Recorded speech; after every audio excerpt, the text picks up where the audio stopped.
Shalom anak-anak, puji Tuhan kita bertemu kembali untuk Bible Story kita hari ini di edisi 22 November 2020. Hari ini di minggu ini, minggu terakhir ya untuk memperingati hari orang-orang yang sudah meninggal dunia. Kemudian hari ini juga cerita Alkitab kita berkaitan dengan kebangkitan dan hidup. Nah, sebelum kita mulai mendengarkan firman Tuhan, mari kita semuanya bersatu di dalam doa, lipat tangannya, tutup matanya, kita berdoa.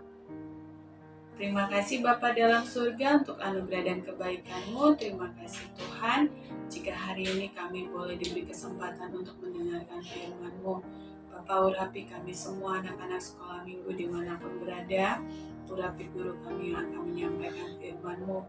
Percayakan rahasia firman-Mu bagi kami ya Allah Roh Kudus. Berkati dan urapi kami semua. Berkati telinga dan hati kami untuk boleh mengerti firman dan kebenaran-Mu. Terpujilah nama-Mu Bapa, ampuni dosa dan pelanggaran kami. Dalam nama Yesus kami berdoa, amin. Baik, mari kita buka dari kitab Yohanes, Injil Yohanes pasal 11 ayat 24 sampai 26. Sudah dapat semua? Ya, kita baca ya. Kata Marta kepadanya, "Aku tahu bahwa ia akan bangkit pada waktu orang-orang bangkit pada akhir zaman." Jawab Yesus, "Akulah kebangkitan dan hidup. Barang siapa percaya kepadaku, ia akan hidup walaupun ia sudah mati. Dan setiap orang yang hidup dan yang percaya kepadaku tidak akan mati selama-lamanya. Percayakah engkau akan hal ini?" Ya, puji Tuhan untuk firman Tuhan yang barusan kita baca semua ya. Jadi judul cerita hari ini adalah Yesus adalah kebangkitan dan hidup. Nah, kalau judul perikop di Alkitab Injil Yohanes 11 tadi, itu judulnya Lazarus dibangkitkan. Nah, adik-adik pasti sudah tahu ya cerita Lazarus, di mana pada zaman dahulu Lazarus itu punya saudari yang namanya Marta dan Maria. Jadi Lazarus ini meninggal dunia karena sakit.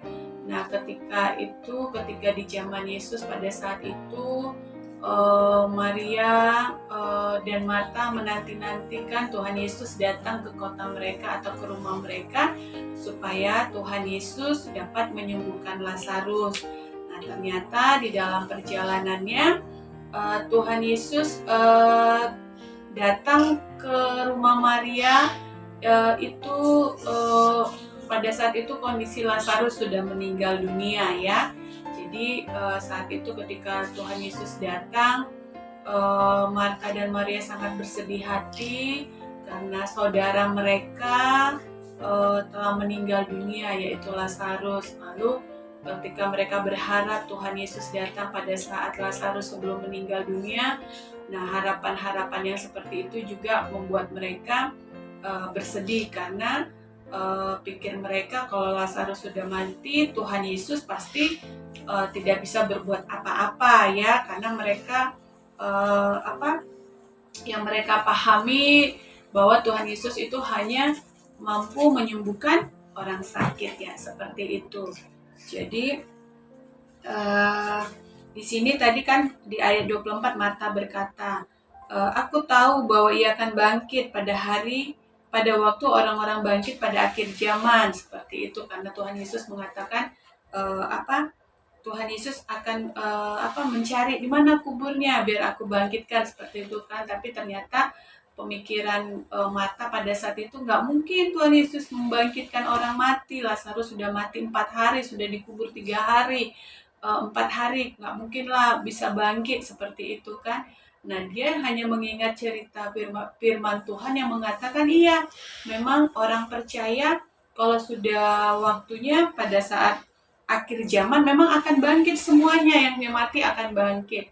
Nah, tapi Tuhan Yesus mengatakan kepada Marta, "Kamu nggak percaya bahwa Lazarus akan hidup?" Seperti itu karena Tuhan Yesus mengatakan, "Akulah kebangkitan dan hidup." Nah, orang yang mati memang pada akhir zaman nanti akan dibangkitkan ya, akan dibangkitkan dari kuburnya dengan tubuh yang baru untuk bisa duduk atau naik ke surga.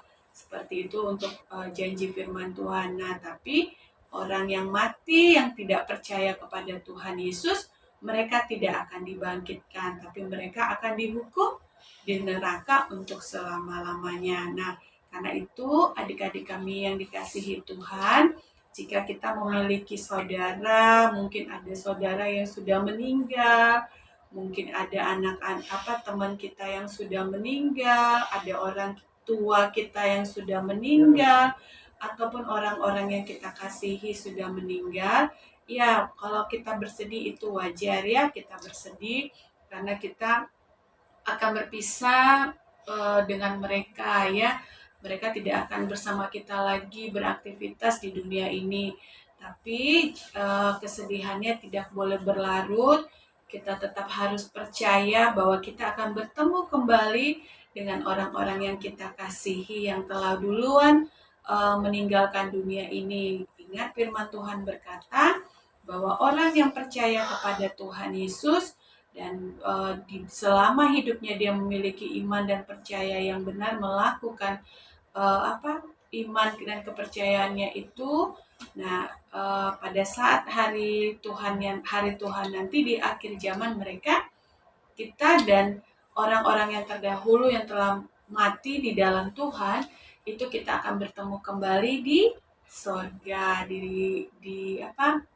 bersama Tuhan Yesus. Karena itu kita tidak boleh berlarut dalam kesedihan, karena ada kehidupan yang kekal yang nanti akan kita jalani bersama-sama orang-orang yang kita kasihi di surga. Nah, tetaplah percaya dan tetap beriman kepada Tuhan Yesus, karena Tuhan Yesus adalah kebangkitan dan hidup. Ya, kita mengucap syukur ya, punya Allah yang hebat seperti Tuhan Yesus. Tuhan Yesus pada saat dia ada di dunia melakukan pelayanannya, dia dia bisa membangkitkan orang yang mati ya. Itu contohnya si Lazarus. Akhirnya Lazarus walaupun sudah 3 hari di dalam kubur, Tuhan Yesus bisa membangkitkannya, dan itu menjadi suatu mujizat yang disaksikan oleh banyak orang bahwa benarlah Tuhan Yesus Kristus adalah kebangkitan dan hidup itu. Dan Tuhan Yesus sendiri ketika dia disalibkan, mati dan dikuburkan, di hari ketiga Tuhan Yesus juga bangkit dari kubur ya. Maut tidak mampu mengalahkan kuasanya Tuhan Yesus, dan akhirnya Tuhan Yesus naik ke surga. Janji Tuhan Yesus, dia akan menyediakan tempat bagi kita, bagi orang-orang percaya yang mengasihi Tuhan dengan segenap hatinya. Tuhan menyediakan rumah tinggal, tempat tinggal kita di sorga, karena Tuhan Yesus bilang, di rumah Bapakku banyak tempat tinggal, aku ke sana untuk menyediakan tempat bagi kita semua. Nah, adik-adik, jikapun ada keluarga, sahabat, teman kita yang sudah duluan meninggal dunia, tidak usah bersedih atau berlarut terlalu lama. Tetaplah mengucap syukur atas kebaikan Tuhan, karena orang yang kita kasihi dan seorang yang percaya kepada Tuhan Yesus, Tuhan Yesus akan berikan tempat tinggal di surga, dan nanti di surga kita akan bertemu dengan mereka ya. Tetap pegang iman percayamu kepada Tuhan Yesus, agar kehidupan yang kekal menjadi milik kepunyaan kita. Puji Tuhan untuk janji firman Tuhan yang luar biasa. Kita mengucap syukur, kita percaya kepada Tuhan Yesus Allah yang hidup, yang adalah kebangkitan dan hidup. Ya, kita akan akhiri firman Tuhan pada hari ini. Mari semuanya anak-anak yang dikasihi, lipat tangannya, tutup matanya, kita berdoa. Terima kasih Bapa dalam surga buat anugerah-Mu. Terima kasih untuk firman yang Kau berikan dan Kau bukakan bagi kami. Sungguh Tuhan, kami mengucap syukur untuk kebaikan-Mu atas kami. Kami mengucap syukur buat janji firman-Mu atas kami Bapa, sehingga kami terus memiliki pengharapan, iman dan percaya hanya kepadamu. Setiap pengharapan dan iman kami tidak akan sia-sia, karena ada kehidupan yang kekal yang akan kami jalani bersama Engkau Tuhan, asal kami tetap setia dan terus percaya dan beriman kepada pribadi Tuhan Yesus. Terima kasih Bapa yang baik buat janji dan firman-Mu. Tuhan, ajari kami untuk setia, percaya, dan terus berbuah di dalam iman kami, agar hidup yang kekal menjadi milik kepunyaan kami, dan kami tidak mau binasa di dalam neraka yang kekal atau kematian yang kekal.